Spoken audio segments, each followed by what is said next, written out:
Hello, my name is Dave, and I am a life coach and life storyteller. And today I'm going to talk to you a little bit about preferences and personalities. In this case, mine. I was on a call with my books editor yesterday, and I was going to share with her. I wanted her to get to know me better, so I was going to tell her something that she should know about me. And I forgot to do it. So I thought, I'm going to tell her. So, Deb, I'm telling you here via a YouTube video. I thought I'd share it with other folks as well. So, for those of you who aren't familiar with preferences and personalities, there's all kinds of different self-assessments and tests out there you can do. I think one of the ones that's better known is the Myers Briggs. So that's kind of the one that I use. I just find it kind of simple. There's a free test out there. You can go take your own, and then it shares all kinds of different things about you. I'm ENFP, so it took me a while to figure that out. I was going through different stages and landed on this one. And the more I dig into it, the more I realize, hey, wow, this is me. So I've actually been able to go out there and find a book, an ENFP book. So for those of you who are one of the other potential personalities, you'll have to find your own book, but I'm going to use mine right now for this. And I wanted to share something with you. So there is a chapter. I love this book. It's called the Comprehensive ENFP Survival Guide. It's by Heidi Priebe. And she has a chapter here, and it's chapter 4. It's called The 25 Struggles Only ENFPs Will Understand. So if any of you are ENFPs and you want to go in there and find out what some of the struggles that you would understand are, feel free, go ahead. You can grab a copy of the book.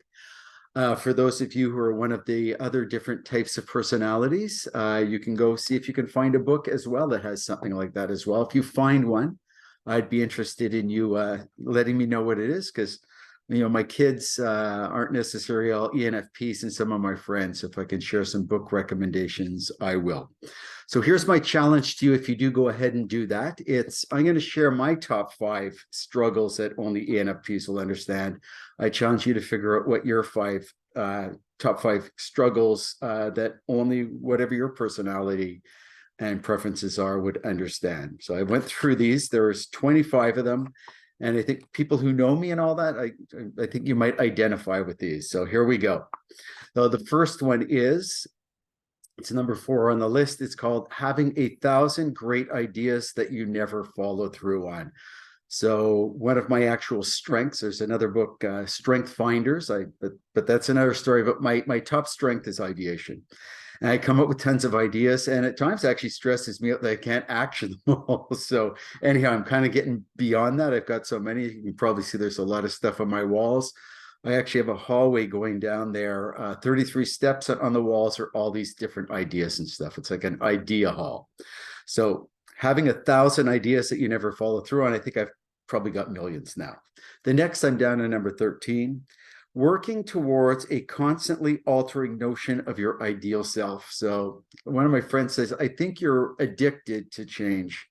And some of you who have, spent time with me, friends, or could be on a date, I have a tendency to continuously look at personal and professional development and how I can work on and improve to the point of like, Dave, take a break, you're stressing me out. So I want to try, and now that I'm aware of that, try and manage that a little bit better and have, just some time when we're talking about what we saw on Netflix the other day. But it's something I love. It's the business that I'm into. So that kind of gets me going even more. So that would be working towards a constantly altering notion of your ideal self. I don't believe in perfection, but I do believe you can constantly keep working and improving upon yourself. And the results are pretty cool, at least as far as I've discovered. Okay, number 14. When you have to complete a task that you simply cannot find a way to make fun, I have a stack. I have more things, all that stuff in my wife, a stack of all this admin crap that I'm supposed to be doing for my business and personal that just piles up. And I'm just constantly going in there trying to battle that thing to find out some way to make it fun so I can do it. If not, I'm just going to have to, at some point in time, grab the ones that are really important. And Dave, do it. Get into my head. Number 17, needing significantly more alone time than other extroverts. So some people see me, they find me to be very outgoing, very extroverted, very energized. And I think I'm kind of coming across that way right now. But I need to recharge. So suppose the ENFP is the most introverted of extroverts.